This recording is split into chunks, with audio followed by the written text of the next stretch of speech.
Let me introduce to you Deb Organ, who is the current president of CATH, the Catholic Association of the Teachers of Homiletics, who will introduce our keynote speaker.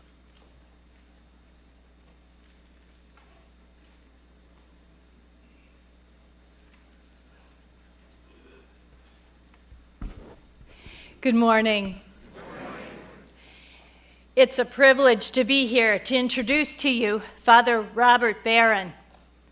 He was ordained a priest of the Archdiocese of Chicago in 1986, then got his doctorate in sacred theology at the Institut Catholique in 1992, and since then he's been teaching at Mundelein Seminary for the Archdiocese of Chicago. And for some years now, he's been the Francis Cardinal George Chair of Faith and Culture. And until very recently, he was named rector of Mundelein, which is still the largest Catholic seminary in the United States. Congratulations on that. Now, in Father's spare time, he has, with a great deal of creativity and passion, spread and preached the Word of God in the following media. He has his website, wordonfire.org. He's been on TV, and as a matter of fact, he's the first Catholic priest since the 1950s to have a TV show in the secular media.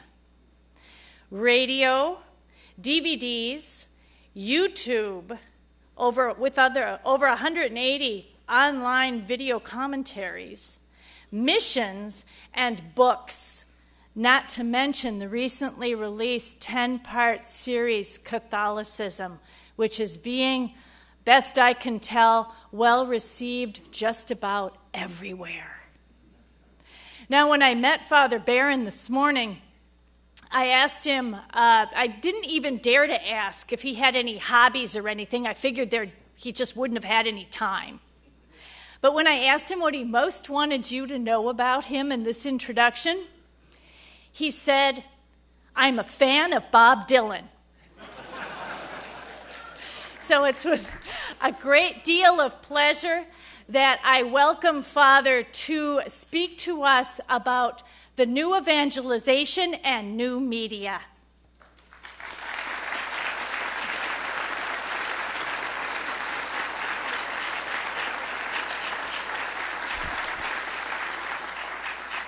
Well, thank you all very much, and good morning. Thanks for that nice, energetic introduction. And Mike, thank you for inviting me.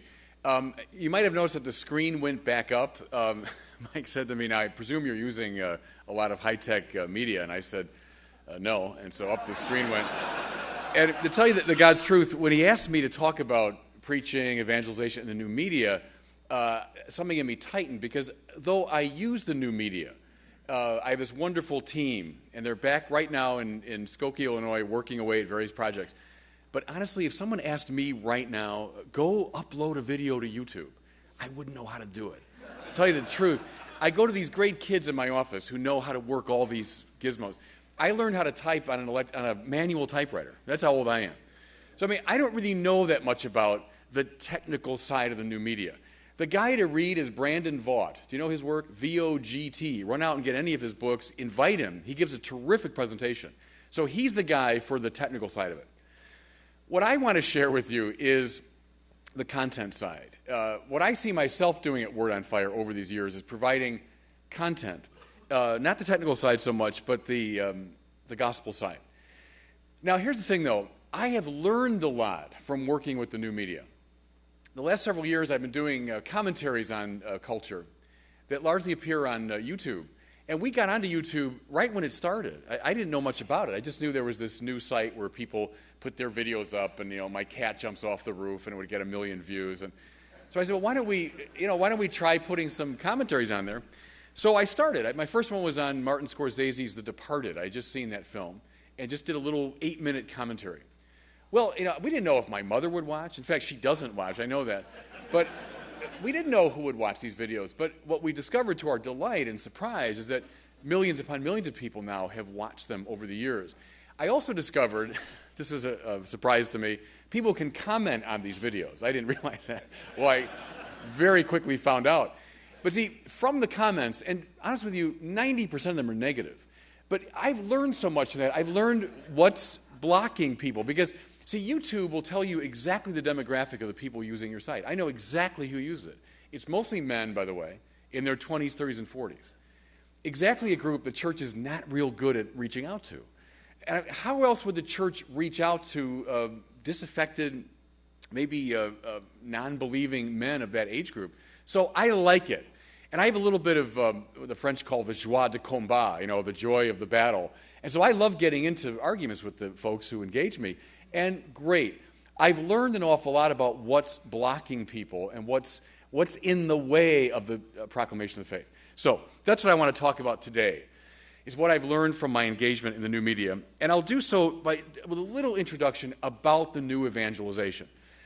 Everyone and his brother and sister today are asking, what's the new evangelization? Any talk I'm invited to give, please talk about the new evangelization. So I wanted to say a few words about that and then tell you what I've learned about the culture and how best to engage it.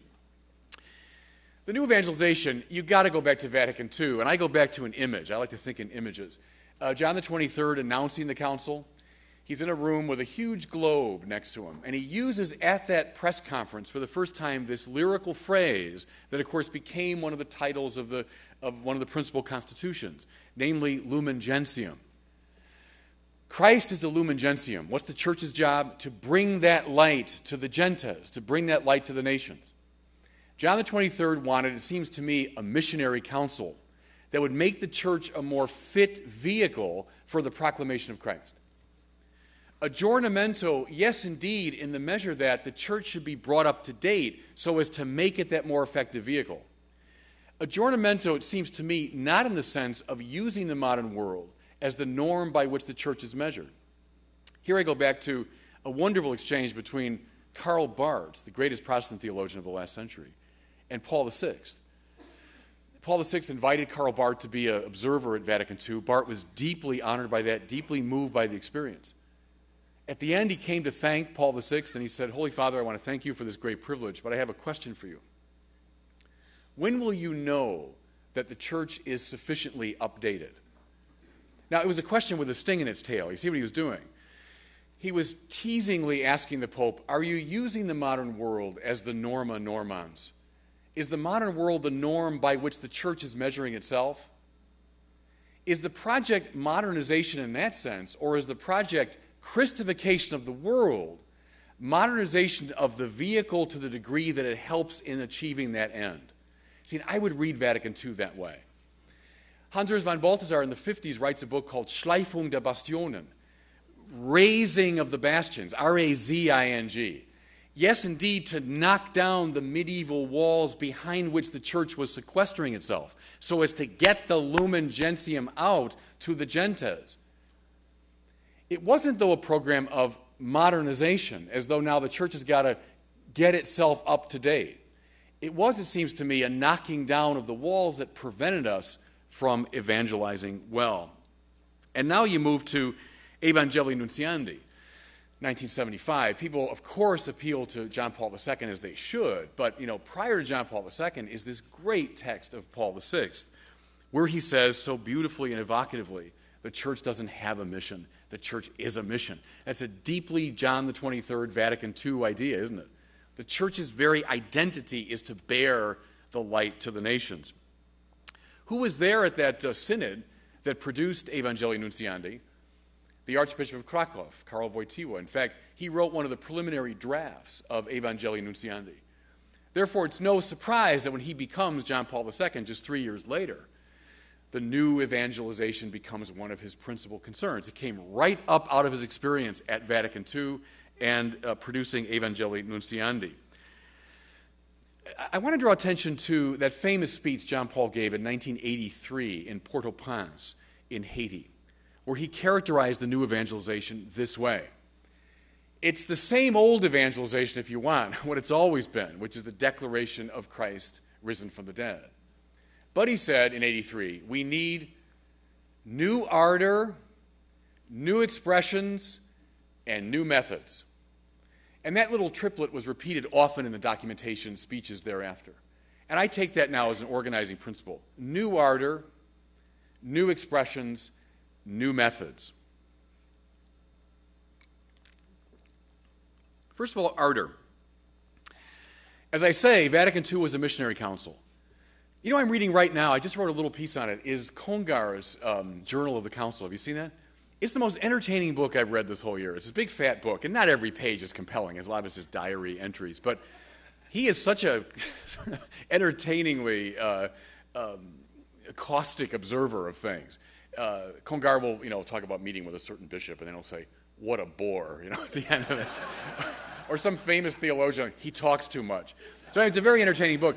But it awakened for me that whole wonderful sense of what the council was about, this missionary enthusiasm now to bring the church to the world. But I would argue, friends, and here I'm coming out of my own experience. I came of age right after the council. So I went to first grade in 1965. I came of age in the 70s. Was the church of that time characterized by this deep, passionate ardor to proclaim the Christian faith to the world? Or was it marked more by a sort of fussy internal questioning on the part of the church itself? The church turning inward, largely around questions of sexuality and authority. Now, I'm not saying for a second they're not good questions and that serious people entertain them. Not for a second. But I don't think that was the agenda of the council, was for the church to turn inward and question itself. It was more of the church going out with a confident message. I've termed Beige Catholicism, the period I came of age in, a sort of hand-wringing, questioning, doubting Catholicism. Read Josef Ratzinger's, I find it fascinating, his account of why he and de Lubac and Balthasar broke with concilium to form communio. One of the famous divides now, are you more of a concilium Catholic, communio Catholic? But read Ratzinger's essay, it's fascinating. He said, here's the main reason he broke with concilium. He said, I don't want to perpetuate the spirit of the council. Indeed, the spirit of any council. See, here's what he meant. There have only been 20 councils in the 2,000-year history of the church, and thereupon hangs the tale. Only 20. Why? Because councils are dangerous moments when the church throws itself into question to resolve something of great importance. Necessary? Yes. Nicaea, Chalcedon, Trent, etc. Vatican II? Yes. The church puts itself in suspense, if you want. But then, Ratzinger argued, we're meant to move from a council out into the world with our mission. What you don't want is a perpetual council. That's to say the church perpetually in suspense, perpetually questioning even its most basic doctrines. I was just reading Ross Douthat's book, Bad Religion. Have you seen that? It's probably the most popular religion book right now. And he argues that in the mid-20th century, across the Protestant Catholic divide, you've got Thomas Merton and Dorothy Day and T.S. Eliot and W.H. Auden and C.S. Lewis and Graham Greene. What characterized those figures, all those figures? They passionately believed in classical Christianity, and they felt it was the message the world needed to hear. What you didn't find in those figures was a sort of fussy, hesitant, questioning quality. It seems to me that's what we need. That's the ardor we need to be truly evangelical. Unintelligent? No. No. We want the church to be resourcing at all times its rich intellectual tradition. We want it questioning in that sense, but it can't be undermining itself, or the ardor of the message is lost. Here's one more thing about ardor, friends, I feel very strongly about. What's the source of the church's ardor? It is its belief in the resurrection of Jesus Christ from the dead. A couple years ago, I gave a talk at an evangelization conference, and I was a speaker on the third day. And I got up and I said, evangelization is the proclamation of Jesus Christ risen from the dead. And the whole room broke into applause. So I said, on behalf of the risen Jesus, thank you for that. But, they explained to me why afterward. They said, Father, we've heard 3 days of talks and conferences. No one's ever mentioned the resurrection. That's a problem. Friends, that's a problem. We want to be evangelical because the euangelion, the good news, is the resurrection of Jesus from the dead. And it's not a myth, it's not a legend, not a symbol, not a literary device. Go back to some of the books, even the extremely influential theology of the 1970s. You'll find accounts of the resurrection such as Jesus died, his disciples gathered, felt forgiven or felt his spirit, and then told stories, evocative stories about empty tombs and appearances. In more recent years, you'll find exactly the same thing repeated. The disciples sat in a memory circle, recalled how powerful he was, how he mediated God to them, and in symbolic language, they spoke of resurrection from the dead. If that's all it is, I'll quote Flannery O'Connor, the hell with it. If that's all the resurrection is, because there's no evangelical power in that. I've got a theory about Christology that if you're saying something about Jesus that I could just as well say about my grandmother, it's not a good Christology. You know what I'm saying? My grandmother mediated to me the presence of God more than anyone when I was a kid. When she died, I did indeed feel, boy, there are things I did that probably offended her, and I wasn't as responsive as I should have been, and she was so good to me, and I wasn't always. But I really did, as a little kid, feel forgiven. I knew that Grandma, now in heaven, of course she forgives me. No one mediated the unconditional love of God more to me than my grandmother. When a teacher in grade school explained to me unconditional love, what that meant, right away I thought of my grandmother. Well, see, my point is if that's all we're saying about Jesus, our message lacks evangelical power. You know what strikes me? Go through the New Testament, Matthew through Revelation, any page of it. What do you find? What I call a grab you by the lapels quality. These people aren't trading in bland spiritual bromides. They're not trading in generic spiritual teachings. Jesus, the sort of mystic guru that's so popular in the New Age, yes, he is a great spiritual teacher, and yes, there are points of contact between him and the other great spiritual traditions, but the New Testament authors want to grab the whole world by the lapels and say, Jesus Christ is risen from the dead. Jews weren't dualists. Paul doesn't mean his soul went to heaven. He doesn't mean he's risen into the kerygma or he's become a myth or a legend or a symbol. Jews wouldn't talk that way. I saw him. Jesus who was crucified. That same Jesus, I saw him alive through the power of the Holy Spirit, and everything changes because of it. It seems to me, friends, that truly evangelical preaching that has a new ardor, that's on fire, is preaching that doesn't forget the resurrection and doesn't domesticate the resurrection or turn it into something very friendly and handleable. I think that's key to the new ardor. Okay, now let me say a word about some new expressions. And here I'm going to draw very much from what I've learned in my internet work. It is true that this age-old message of Jesus risen from the dead needs to be said in a new way because of a new cultural situation. I want to draw attention just to three simple elements. The first one is there's a very deep confusion about what we mean when we say God. 20th century, you've got huge parts of the earth under officially atheist regimes. You have in much of the West what John Paul called the practical atheism. We act as though God doesn't exist. And now we've got the aggressive new atheism coming at us. Believe me, every disciple of Richard Dawkins and Christopher Hitchens and Sam Harris are on the internet world. I think I've heard from every one of them. Atheists are challenging us that God language is simply childish superstition, simply a projection of our fearful needs, backed up by no scientific evidence, in fact, running counter to the sciences. God is, if you will, a threat to human flourishing, intellectually, morally, and otherwise. Can I bring you back to a scene in The Seven-Story Mountain of Thomas Merton? Merton, of course, is at this stage he's about 23 or 4, and he's a non-believer. But he was taking a course in French literature. So he's walking along Fifth Avenue, and he comes to the Scribner's bookstore, and he sees in the window Etienne Gilson's Spirit of Medieval Philosophy. And he thought, well, I'm studying French and medieval literature. Maybe I should get a sense of what the medievals were about. So he bought the book. Remember in the scene he describes, he gets on the train and he opens it up, and he sees the Nihil Obstat. He said, I wanted to throw it out the window. It was a Catholic book.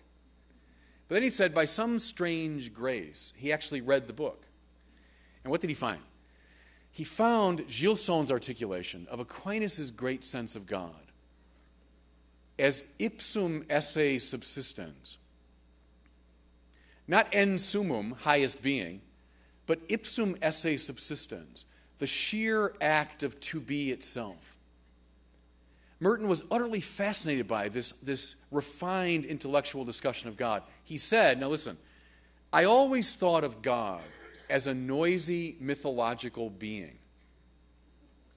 Read my YouTube forums almost any day, and you'll find lots of evidence of people who think God's a noisy mythological being. Have you heard about the flying spaghetti monster? Do you know that phrase?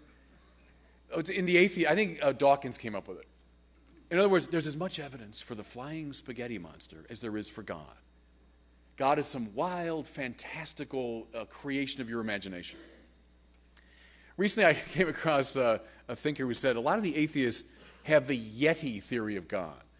What that means is, Yeti, Bigfoot. Some think there is a Bigfoot. Some say there's not. Well, let's go find out. Let's look for evidence, whether there is or isn't. See, the problem with those views is they're construing God as a fussily competitive being. It's you and me and the table and the room and God and the sun. When God is construed that way, inevitably, God and we will come into conflict. God's supreme power and supreme freedom will come up against my limited freedom. God will compete with me for the same ontological space. Now watch, I would argue much of modern philosophy under that rubric is wrestling with the competitive God. Until finally, with Feuerbach and Marx and company, people say, well, let's just get rid of him. Let's just get rid of this God who's threatening to my freedom. Jean-Paul Sartre, right, says what? If God exists, I can't be free. But I am free. Therefore, God doesn't exist. It's a darn good argument. It's a perfect syllogism. But see, the assumption behind it is that God's freedom competes. It comes up against my freedom. But the God who is not the supreme being, but ipsum esse, the sheer act of to be itself, does not compete with me, but rather grounds me. How Meister Eckhart comes right up out of the Aquinas tradition. Eckhart sits in Thomas's chair of theology in Paris for a short time. Eckhart said, we sink into God. That's right out of Thomas's metaphysics. God is the very source and deepest ground of my being. Therefore, the surrender to God is not a surrender to a competitive freedom, but rather the discovery of my own deepest freedom. What did Irenaeus say? See how Irenaeus is the opposite of Jean-Paul Sartre. When he says, Gloria Dei homo vivens, the glory of God is a human being fully alive. God's not competing with our freedom, our flourishing. But his glory is when we come fully to life. The image here to me that's so powerful is the burning bush. Contrast that with much of the classical Greek and Roman mythological traditions. You know, when the gods come crashing into human affairs, what happens? People are incinerated. You know what I'm saying? Things have to give way when Zeus decides, I'm going to come barreling in. Well, that's the view of God I'm talking about. Look at the burning bush, how lyrical that image is. The bush is on fire, but not consumed. Right. When God comes close, we become luminescent, ardent, and we are not consumed, but we are enhanced in the process. See, brothers and sisters, I think we Christians have gotten very bad at articulating what we mean by God. You know the great Dominican theologian Herbert McCabe, who often engaged atheists publicly. He'd always allow the atheist to give his argument at great length. And McCabe would get up to the microphone and say, I completely agree with you. Because in every case, the atheist was going after some competitive, fussy, supreme being. That's the God we don't believe in. I think, friends, good preaching speaks of God. And it speaks of the God of the burning bush. It speaks of the God of Jesus Christ. Go right back to Chalcedon. That language is burning bush language, isn't it? Two natures coming together without mixing, mingling, or confusion. Good. God doesn't come barreling in a destructive way, but God rather enhances that which he touches.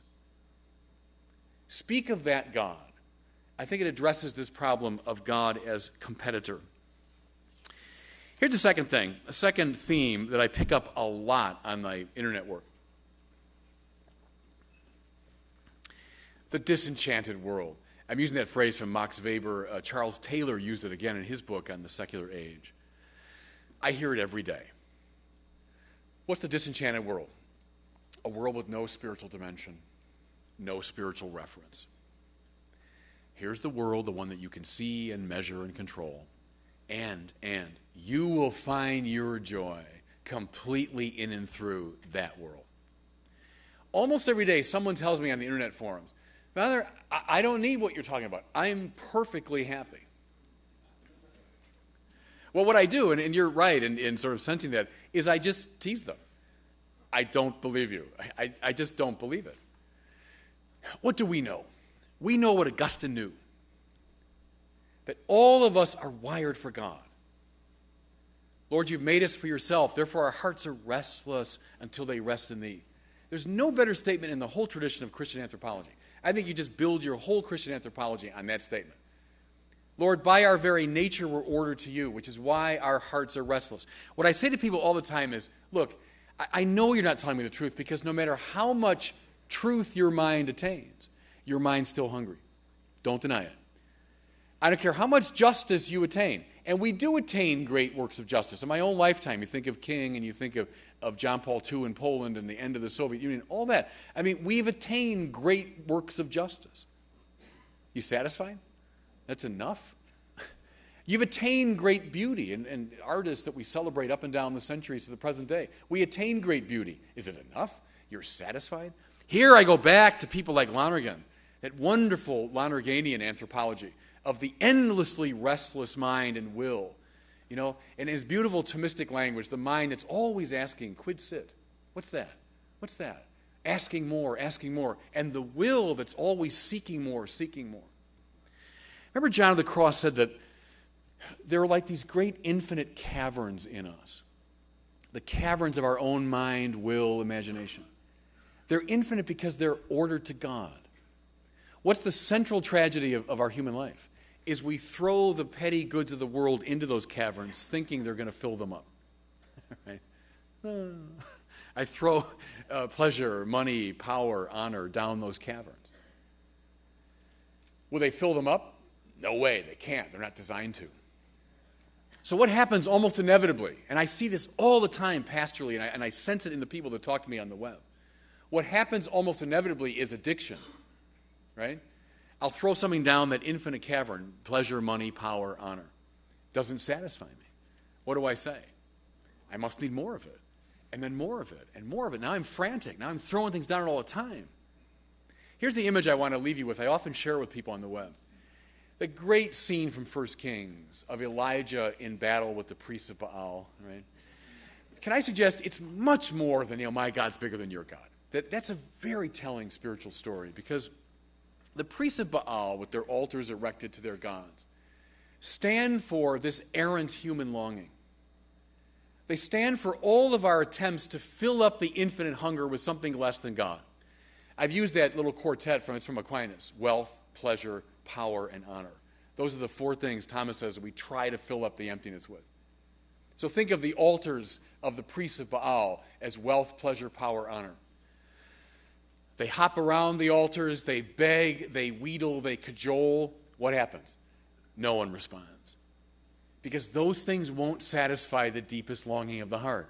But then the telling moment for me is they then begin to cut themselves and to bleed as they hop around the altar.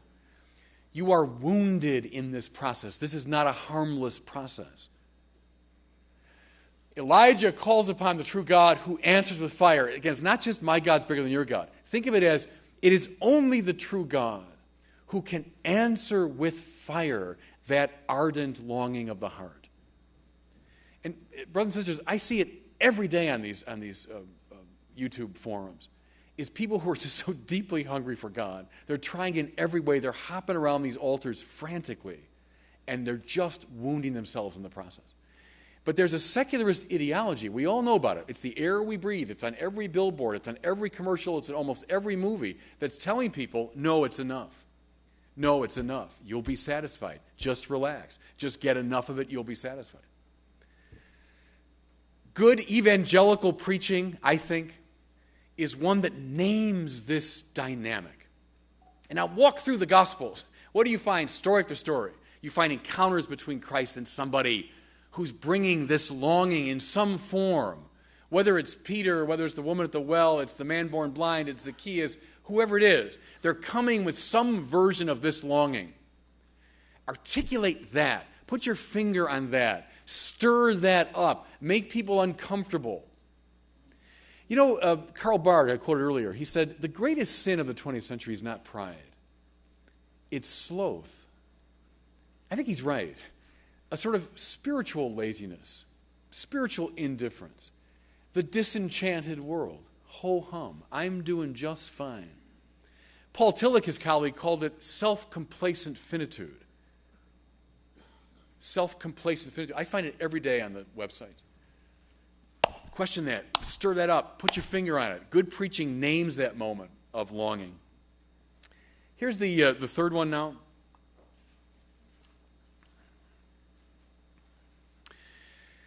The relativism, subjectivism, and indifferentism that has been talked about by John Paul II and Benedict XVI and everybody else.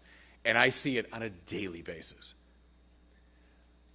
The subjectivism, relativism, and indifferentism that says, my will determines value. What you believe, that's up to you. It's up to me. My truth, sure, but it's not your truth. Your truth, not my truth. We all make up our own minds. It's a subjective relativism. Roots of it, I'll go back to Descartes' turn to the subject, go back to Luther's private judgment perhaps, go up through Nietzsche's will to power, or come right up to Jean-Paul Sartre again, right? What's existentialism? That existence precedes essence. What's existence? My freedom. Precedes any value, any good, any truth. My existence, my freedom comes first. We know, friends, those views, you could say, oh, Sartre, Nietzsche, and who reads them? Trust me, they've trickled down. That has really trickled down into the general culture. What does it produce? It produces the culture. Think of, water that's going down a river and it's in between banks and it's going with a certain energy and direction and purpose. And then think of the banks are all knocked down and that river spreads out into this big old lazy lake.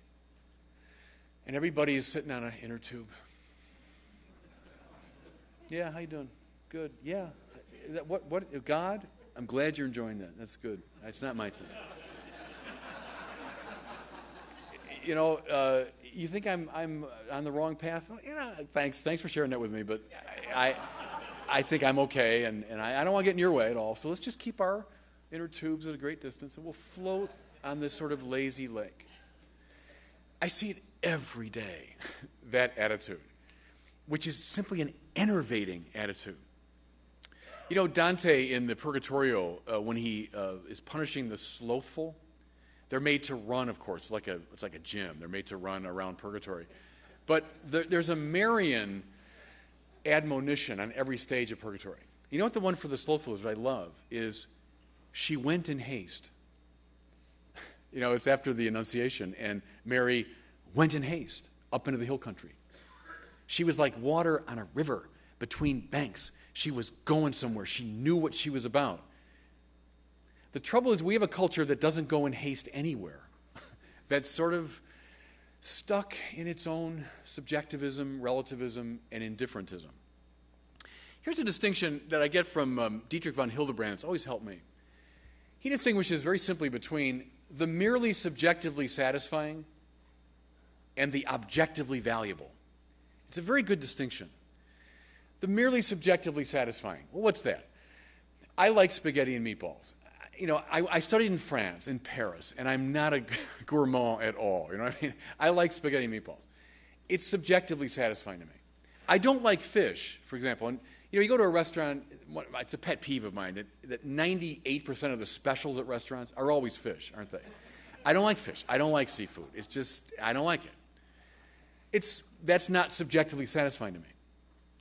Have I ever in my life felt the need to evangelize on behalf of spaghetti and meatballs or against eating fish? Well, no, of course not. That's just a matter of my subjective taste. What's the objectively valuable? Here's von Hildebrand. It's that which confronts you with such power that you feel elected, changed, and then sent by it. Spaghetti meatballs have never elected, changed, or sent me, you know. But, Beethoven's Ninth Symphony, I mean, whether you get it or not, whether you like it or not, whether you understand it or not, there is a power of such immense objectivity. St. Francis, Mother Teresa of Calcutta, do you find them subjectively satisfying? Maybe not. But there's something of such extraordinary objective value that you are seized, changed, and sent by those figures. You know what comes to mind here, too, very helpfully to me, is Iris Murdoch, the great Irish novelist and philosopher. One of the most brilliant women of the 20th century who sadly succumbed to Alzheimer's disease. Read her husband's beautiful memoir of her declining years. But Iris Murdoch talks about the sovereignty of the good. What does she mean? She means our culture is largely turned kitschy. Kitschy art, kitschy music, kitschy religion is that which is merely subjectively satisfying. It soothes me. It comforts me. It's in tune with my expectations. But the good, she says, which has a sovereignty. What a wonderful word. The good grabs you and changes you and undermines your subjective expectations and gives them a whole new direction. Here's her examples. The French language. Now, I'm someone who studied the French language to survive over in Paris many years ago. She said, you know one thing about the French language? Is it doesn't care whether you know it. It doesn't care whether you like it, whether you can speak it. It doesn't care. It's massively and objectively, in all of its sublime and sovereign value, there. And it challenges you to be changed by it, to be drawn into its world. This was symbolized for me very vividly. I was in Paris for about a week, and I'd been studying French. In college, I studied it here at Notre Dame. I had been reading it, talking to French speakers back home. I felt ready, right, for France. I get to this crowded restaurant. It was like a brasserie, and there I am, and over to me comes this waiter, typical Parisian waiter, and he was very impatient, and he said, "What?" And at that moment, I forgot every past participle. I forgot every vocabulary word. He was the incarnation, the embodiment of the objective demand of the French language. You know? But that's what it does, is it draws you into itself. It's not concerned whether it's subjectively satisfying. I'll adapt an example from Iris Murdoch. I'm a golfer. In fact, I swung my first golf club on a course, at this course over here, when I was 19. So I've been golfing for a long time, and I've made very little progress. But you know, and golfers know this. The thing about golf is it's just so demanding, and it doesn't care whether you can play or not. It doesn't care.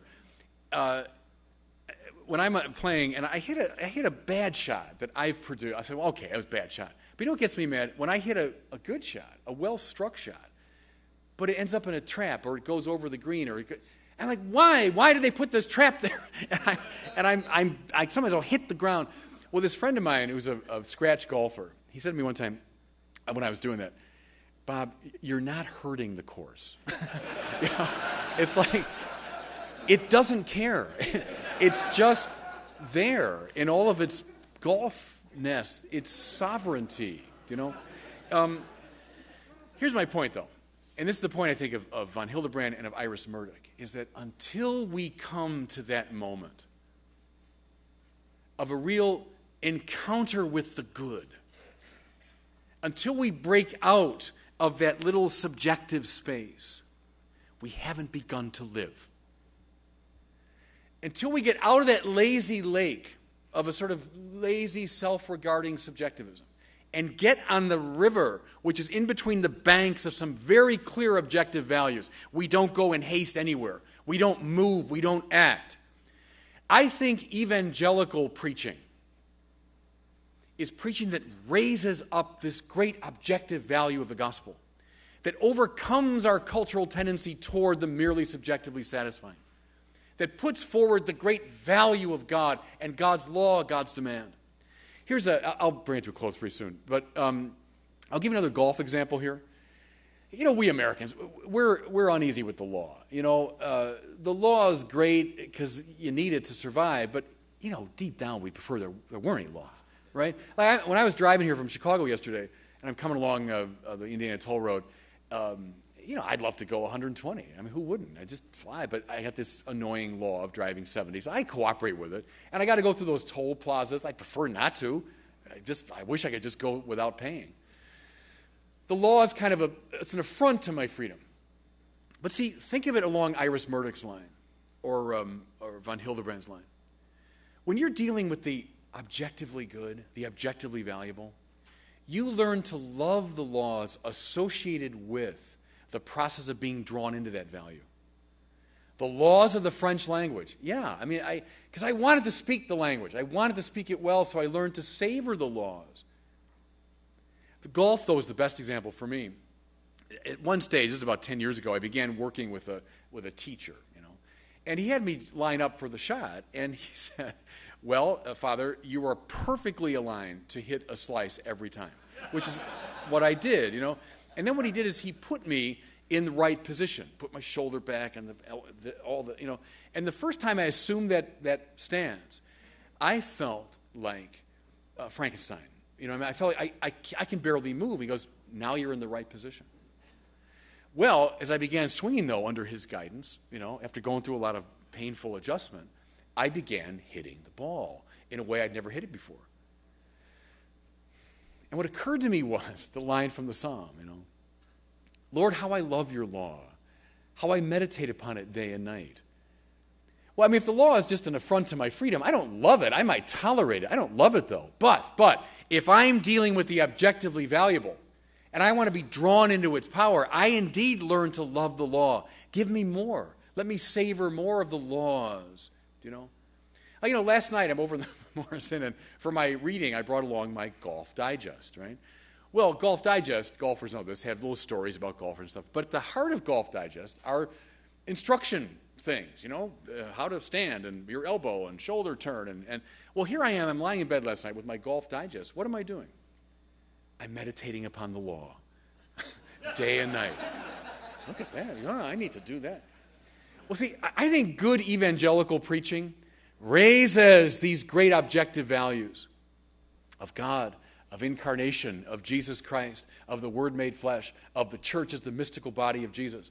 And it proclaims the laws of the church not as a fussy interruption of our freedom, but precisely as the condition for the possibility of moving into that world of value. I think if we do it that way, then we preach with a new ardor. Okay, let me just say a couple more things, and I promise I'll stop. About new methods. So I've talked about new ardor, about new expressions, those three. I could do many more examples. Just a word or two now about methods. Again, read Brandon Vaught if you want all the details. VOGT. Look him up on the web. About 6 years ago, I was out at the seminary, and Cardinal George came one day, and he said to me, I'd like you to jumpstart evangelization. And I said, what does that mean, Your Eminence? And he said, I don't know, but I want you to do it. That's the literal one. And he had been in Rome. His hero is John Paul II. Cardinal George's great hero is John Paul II. And he was there with John Paul at the Ad Limina visit. And he reported on the diocese and so on. And then at the very end, the aged John Paul spoke these few words to him. He said, what are you doing to evangelize the culture? And Cardinal George, if you know him, of course, is rarely at a loss for words. He said, I didn't know what to say. I was with my hero, and he challenged me to evangelize the culture. I didn't know what to say. So he said, that's what I want you to do. I want you to evangelize the culture. But, I mean, that's John Paul's question is right out of Vatican II. It's right out of Evangelii Nuntiandi, So what we did for a couple of years is I gave talks in Chicago at these business clubs, Union League Club, University Club. And the idea was not to have people come to the church, but the church go out into the business world. And we invited people on their lunch hour. We gave them lunch. I gave a talk on various things. And they were fine. They were good. Maybe a crowd like this would gather. But at the end of the process, I said to Cardinal George, it's great, Your Eminence, what we're doing here, but there's something charmingly 19th century about it. It's something that John Henry Newman might have done, to speak to a group of people. I said, now, with what we've got with the new technology, there's just a world that opens up to us. And he got all that, and so that's what sort of got the Word on Fire work that I do going. We have a means that Fulton Sheen would have given his right arm for. I mean, Fulton Sheen had to rely on people at a particular time listening to the radio or a particular time watching that channel on TV. Now you put a YouTube video up, it's 24/7 all over the world. I love the fact that I can do a commentary on culture, and literally within 10 minutes, I can get an email from Nepal. I get an email from the Philippines. I get an email from an American sailor off the coast of Japan. I love that ranginess. What I've tried to do is make commentaries on a culture, on books, movies, music, books, what's going on in the news, etc. And to do so usually in a positive way. Now, not always, but usually in a positive way. Looking for the semina verbi, that's been my thing. Looking for the seeds of the word. So in Scorsese's movie, for example, my very first video, well, Scorsese is, I don't know if he goes to Mass on Sunday, but he's deeply Catholic in sensibility.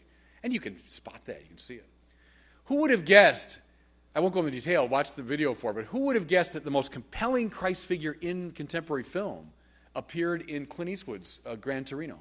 If you doubt me, go see it or watch my commentary. I wasn't expecting it at all. And here's one of the most beautiful showings forth of the Christus Victor theory of salvation is in that movie.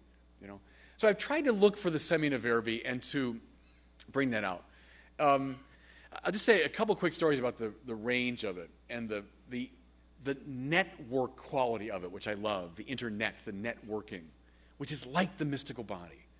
I don't want to over-romanticize that, but it's like the mystical body. Several years ago now, I got an email from a kid who was 19, and he said, "Dear Father, I hated the Catholic Church and I hated priests." That was the opening line of the email. And so he went on, and he said, but I love Bob Dylan.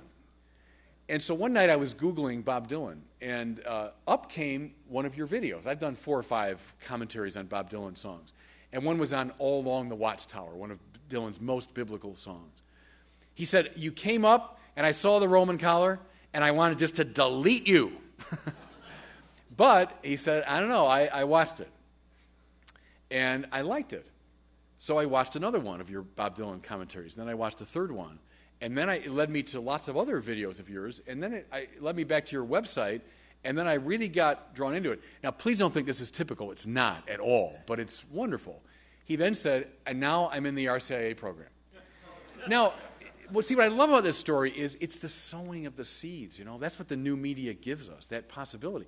How would that kid ever have come to the church? He's not going to come to our institutions. He's not going to come to our masses and talks and so on. But in that weird virtual world of the web, I was able to sow this seed. When I made that video, I didn't think of that kid, I just made the video. And somehow that seed found its way through God's grace out there and led that kid back to the faith or to the faith. Here's a second one, also not all that typical, but wonderful. Young woman wrote to me. She said, "Father, I was Googling Charlie Sheen." Remember, this is a year ago when Charlie Sheen was having his meltdown, and everyone was interested in Charlie Sheen. So she was Googling, and she found some websites. And that led her to Martin Sheen, Charlie's father, right? And Martin Sheen led her to Fulton Sheen, because Martin Sheen took his name from Fulton Sheen. And Fulton Sheen led her to me, Catholic preaching. I found your videos, and I was drawn into it, et cetera, et cetera. And I thought, well, okay, Lord, you can use Charlie Sheen to bring people to the website. Fair enough, I just think, friends, we're at a time of extraordinary power. It's like the Gutenberg time, isn't it? I mean, it's like this revolution in technology and communication that enables us to reach out to this culture, which I described in that very cursory way, but I think truthfully, to reach out to that culture and to engage it with this massively objective value that we call the gospel of Jesus Christ risen from the dead. When we allow that gospel, first of all, to change us, to draw us into its power, then we get on fire with it like the burning bush, on fire, luminous but not consumed. And then we can become bearers of that through this wonderful gift given to us to the wider world. Thanks a lot for listening this morning.